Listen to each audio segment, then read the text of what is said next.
ఇక్కడికి వచ్చిన అందరికీ నమస్తే. పాత్రికేయ సోదరిమణులకు అలాగే స్నేహితులు చాలామంది ఉన్నారు. అండ్ ఎస్పెషల్లీ నేను మల్లేశం సమయం నుంచి వర్క్ చేస్తున్న ఎంతోమంది వెంకటన్న, మహి అన్న, లక్ష్మణ్ సార్ అందరిని చూస్తుంటే నాకు చాలా చాలా ఇదే స్టేజ్ మీద 5 ఏళ్ల క్రితం మేము మల్లేశం ప్రీ రిలీజ్ చేసాం. అప్పుడు కూడా రాజు గారు పడుతున్న కష్టం, మళ్ళీ అలాంటి కష్టం, మళ్ళీ అవే కళ్ళు, మళ్ళీ ఇప్పుడు ఇది అవుతుందా కాదా, మళ్ళీ అదే ప్రోటోకాల్, అందరి టెక్నీషియన్స్ని ముందు పిలిచి తర్వాత యాక్టర్లను పిలిచి. So it also feels like coming back home. So thank you Raju garu నన్ను ఇక్కడికి ఇన్వైట్ చేసినందుకు. నేను కూడా ఇక్కడికి రావడానికి ఇంకో ముఖ్య కారణం ఏంటంటే కృతజ్ఞత. ఎందుకు అంటే నా జీవితంలో, నా కెరియర్లో ఒక కొత్త ఊపిరినిచ్చి నాకు కొత్త మార్గదర్శకం చేసిన సోదర సమానుడు రాజు గారు. అండ్ నిజంగా నేను కూడా మళ్ళీ ఇంకొకసారి ఈ వేదికగా, అంటే ఎన్నో వేదికల మీద ఎన్నోసార్లు, ఎన్నో సమయాల్లో, ఎన్నో సందర్భాల్లో బలగం గురించి మాట్లాడినా, లేకపోతే నిన్న మొన్న వచ్చిన కోర్ట్ కానీ సారంగపాణి గురించి మాట్లాడినా, ప్రతి ఒక్కరూ మళ్ళీ మళ్ళీ తిరిగి మాట్లాడే సినిమా మల్లేశం సినిమా. అది నాకు మీరు ఇచ్చినందుకు మళ్ళీ ఈ వేదికగా మీకు మళ్ళీ హృదయపూర్వకంగా ధన్యవాదాలు రాజు గారు. ఎప్పుడు రాజరాజు అని పిలుస్తున్నాయి, ఇప్పుడు ఇట్లా రాజు గారు అంటే నాకు కూడా. So it is great to know. And మళ్ళీ ఈ స్క్రిప్ట్ నాకు ముందు నన్ను అడిగారు చేయమని. నేను కొన్ని కారణాల వల్ల, వేరే ప్రాజెక్ట్స్ వల్ల చేయడం కాస్త ఆలస్యమైంది. అయినా నాకు తెలుసు ఎక్కడో మైండ్లో ఎక్కడో ఒక రాజ్ గారి దగ్గర ఒక అన్స్టాపబుల్ బగ్ ఉంటుంది అనమాట. నన్ను ఎవరు ఆపేది, నేనేం చేయలేనా, ఇట్లాంటి ఒక అంటే ఇప్పుడు వదిలేస్తే ట్రంప్ మీద కూడా పోయి నిజంగా ప్రశ్నిస్తాడు ఆయన కూడా, నువ్వు 100% టారిఫ్ ఎట్లేస్తావు మా మీద అని. సో అట్లాంటి మనస్తత్వం ఉన్న వ్యక్తి ఇలాంటి ఒక సబ్జెక్ట్ ఎంచుకొని చట్టం అనేది అందరికీ సమానమేనా అని ప్రశ్నించడం అన్నప్పుడు నాకు కాస్త ఎక్కువ సర్ప్రైజ్ అవ్వలేదు, కానీ చాలా చాలా గర్వంగా ఫీల్ అయ్యాను. సో ఇక్కడికి నేను రావడానికి, ఇక్కడ నించొని మాట్లాడడానికి ముఖ్యమైన ఇంకో కారణం, ఇవాళ నేను చాలా గర్వపడుతున్నాను. నేను అన్నగా భావించే రాజు గారు ఇలాంటి ఒక సబ్జెక్ట్ తోటి, ఇలాంటి ఒక ఇంపార్టెంట్ టాపిక్ని తీసుకొచ్చి హిస్టరీలోకి మళ్ళీ వెనక్కి వెళ్ళి ఇలాంటి సమాధానాలు, ఇలాంటి ప్రశ్నలు మళ్ళీ అడగడం చాలా చాలా ఇంపార్టెంట్ అని భావించి ఇలాంటి సినిమాలు చేయడం నిజంగా నేను ఎంతో గర్వపడుతున్నాను. అండ్ తెలుగు సినిమాకు కూడా చాలా చాలా lucky that we have a director like Raju garu, we have a producer like Raju garu. ఆయన నేను ఇప్పుడు కాదు ఎప్పుడు చెప్తుంటా, ప్రొడ్యూసర్గా ఫెయిల్ అవుతారేమో కానీ డైరెక్టర్గా, ఒక రచయితగా, ఒక మంచి మనిషిగా మనందరికంటే ముందు ఎంతో ముందుండి ఎంతో గొప్పవారు రాజుగారు. ఆ విషయంలో నాకు ఎటువంటి సందేహం లేదు. This goes by saying without any reasonable doubt. So I'm grateful for films like that. And also ఎక్కడొక కాస్త ఈర్ష ఉంది, ఇందాక ట్రైలర్స్ ఉంటే అబ్బా అప్పుడు డేట్లు కుదురుంటే చేసేవాళ్ళం కదా, ఇప్పుడు ఏంది అని అనిపించింది. So I know the potential what you can bring to the stage and to the stories.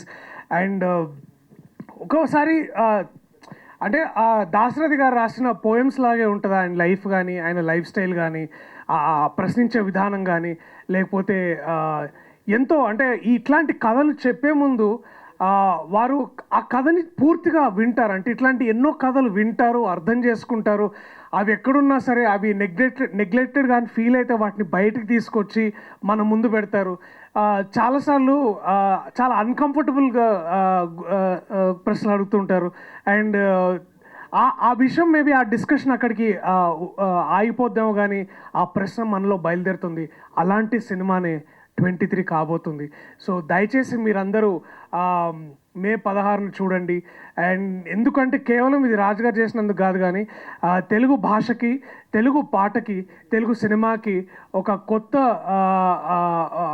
గౌరవాన్ని, ప్రపంచవ్యాప్తంగా గౌరవాన్ని తీసుకొచ్చిన చంద్రబోస్ లాంటి గొప్ప రచయిత ఇవాళ ఇట్లాంటి వేదిక మీద ఉండడం, వారికి నేను జస్ట్ ఇట్లా 1 హ్యాండ్ డిస్టెన్స్లో నించోవడం నిజంగా నాకు చాలా గొప్ప విషయం. అండ్ ఇలాంటి గొప్ప కవి, ఇలాంటి గొప్ప రచయిత మనకి ఇట్లాంటి సినిమాకి పనిచేయడం కూడా ఇది చాలా చాలా గొప్ప విషయం. థ్యాంక్ యూ చంద్రబోస్ గారు. అప్పుడు మల్లేశం చేసినందుకు మీరు జస్ట్ ఏ టైం మెట్రో చేయలేకపోయారు, బట్ ఇట్స్ ఓకే, మీ సరి సమానులు గుల్జర్ గారు అక్కడ చేశారు. సో ఐఎమ్ గ్రేట్ఫుల్ సార్ ఇవాళ ఇక్కడ ఉండడం. So quickly all my appreciation to the cast and crew. Teja, Tanmay, Teja I think ఆ సాగర్ నీలో ఇంకా కనిపిస్తున్నాడు నీ కళ్ళల్లో, నీ స్పీచ్లో.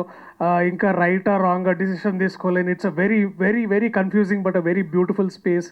కంగ్రాచులేషన్స్. అలాగే మహేష్ గారు, కంగ్రాచులేషన్స్ సార్, మీరు కోచ్ నుంచి ఇప్పుడు యాక్టర్ అయ్యారు. సో మీకు ఇప్పుడు 360 ఎక్స్పీరియన్స్ వస్తుంది నాకు తెలిసి. Congratulations Tanmay on a very good performance. My brother Pavan Ramesh ఎక్కడో ఇట్లా కరెక్ట్గా 7-8 ఏళ్ల క్రితం ఐ థింక్ ఏదో ఇట్లా ఊర్లు పడి విత్తనాలు అయ్యి అమ్ముకుంటే వీడియోలు చేసి అక్కడి నుంచి ఇవాళ to from the soil, from the man from the soil, the actor from the soil లాగా. అలాగే Bharat Srinivas, Vyas of course my favourite Basha గారు రంగస్థల నటుడుగా. అలాగే ఇవాళ సినిమాకి వారు ఇట్లా ట్రాన్స్జెండ్ వస్తుంటే thank you sir for doing this service to cinema also. Thank you so much. And also my dear friends Praneeth and again Venkatanna, నువ్వు అప్పుడు చెప్పినావు ఈ సినిమా అరే నువ్వు చేయరా దర్శిది బాగుంటుందని, బట్ థ్యాంక్స్ అన్న అప్పుడు చెప్పినావు, సారీ నేను చేయనందుకు. అలాగే మహి అన్న, to everybody in this team, Sripal, Kiran, it feels like మళ్ళీ ఒకసారి పోచంపల్లి పోదాం, మళ్ళా చెట్టు కింద కూర్చుందాం, మళ్ళా కుండ దింపుదాం, మళ్ళా కళ్ళు తాగుదాం. ఈసారి మనం 23 గురించి మాట్లాడుకుందాం. అండ్ ఇలాంటి సినిమా, ఇలాంటి కథలు, ఇలాంటి చిత్రాలు, ఇలాంటి ప్రశ్నలు అడగాలంటే అడగాల్సిన బాధ్యత ఆ కళాకారులుగా మాకెంతుందో, ఒక దర్శకుడుగా తనకెంతుందో, ఇలాంటి చిత్రాలు చూసి వీటిని ముందుకు నడిపించి సక్సెస్ఫుల్ పాదంలో నడిపించే బాధ్యత ప్రేక్షకులు కూడా కొంత ఉంది. సో దయచేసి మే 16వ తారీఖు మీరు ఎక్కడన్నా మీ వీలు కుదిరిన దగ్గరలో ఉన్న థియేటర్స్లో దయచేసి సినిమా చూడండి. ఇవాళ నేను ఇక్కడ సగర్వంగా నిలబడి మీకు ఎన్నో చిత్రాలు అందించే సౌభాగ్యం నాకు ఎలా కలిగిందో, రేపు తేజకో, తన్మయ్కో, పవన్కో, ఇలాంటి ఎంతోమంది నటులకి, రాజ్ గారు లాంటి ఎంతోమంది దర్శకులకి, చంద్రబోస్ గారు లాంటి వాళ్ళు ఎంతోమంది ముందుకొచ్చి నడిపిస్తారనే హోప్ మాలో కలుగుతుంది. So give us that hope on May 16th. Thank you so much. I love you all. 23 is coming to your nearest theaters on May 16th. Thank you. Please watch it only in theatres. ఆ తర్వాత ఓటీటీలో మళ్ళీ వచ్చినప్పుడు మళ్ళీ ఒకసారి దాన్ని చూసి ఆ డిస్కషన్ మళ్ళీ పెట్టుకోండి. Okay, thank you so much అందరికీ. Thank you.